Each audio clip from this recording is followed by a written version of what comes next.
Aujourd'hui, puisque c'est le moment de nous impliquer, nous allons nous contenter de lire les commentaires d'Ellen G. White sur le sujet que nous abordons cette semaine.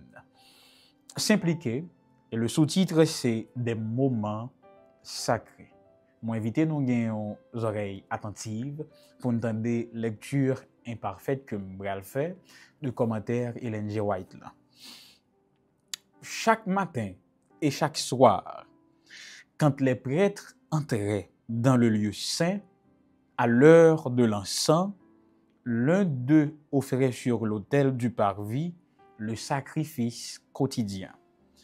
C'était toujours une scène émouvante pour les adorateurs assemblés près du tabernacle. En effet, avant d'entrer par l'intermédiaire du prêtre en la présence de Dieu, les Israélites devaient sonder leur cœur et confesser leurs péchés. Puis, unis dans une prière silencieuse, tourner leur visage vers le lieu saint. Ainsi, tandis que leur requête montait avec la fumée de l'encens, ils s'appropriaient par la foi les mérites du Sauveur promis, préfigurés par le sacrifice, le service expiatoire. Aussi, les heures fixées pour le sacrifice du matin et du soir étaient-elles considérées comme sacrées et finirent-elles par être observées par toute la nation israélite comme heure du culte de famille. Quand plus tard, les Juifs en exil adressaient leurs prières au Dieu d'Israël, ils tournaient à ce moment-là leur visage vers Jérusalem.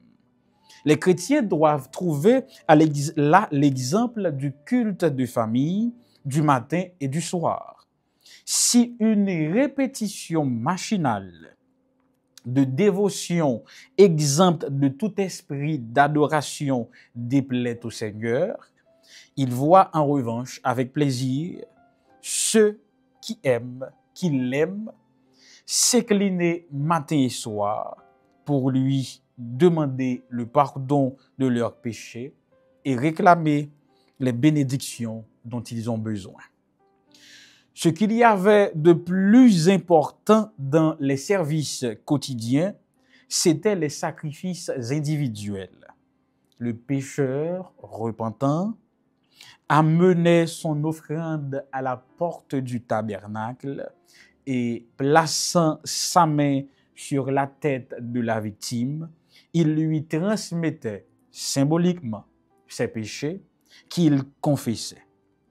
Puis, de sa propre main, il égorgeait l'animal dont le sang était porté par le prêtre dans le lieu saint et aspergé devant le voile derrière lequel se trouvait la loi violée par le pécheur. Par cette cérémonie, le péché était, par l'intermédiaire du sang, transféré au sanctuaire. Dans les cas où le sang n'était pas porté au lieu saint, les prêtres consommaient la chair de la victime selon le commandement de Moïse. C'est une chose très sainte, afin que vous portiez l'iniquité de l'assemblée et que vous fassiez pour elle l'expiation devant l'Éternel. Ces deux rites figuraient le transfert des péchés au sanctuaire. Ellen G. White, premiers écrits, chapitre 30, le sanctuaire, page 326 et 327. Qui soit pensé de commentaire si là. Commentez Ellen G. White là. En nous prions. Merci Seigneur pour cette petite lumière qui nous aide à mieux comprendre ta révélation. S'il te plaît, bénis cette émission, bénis les jeunes qui se rassemblent quotidiennement pour étudier avec nous au nom de Jésus. Amen.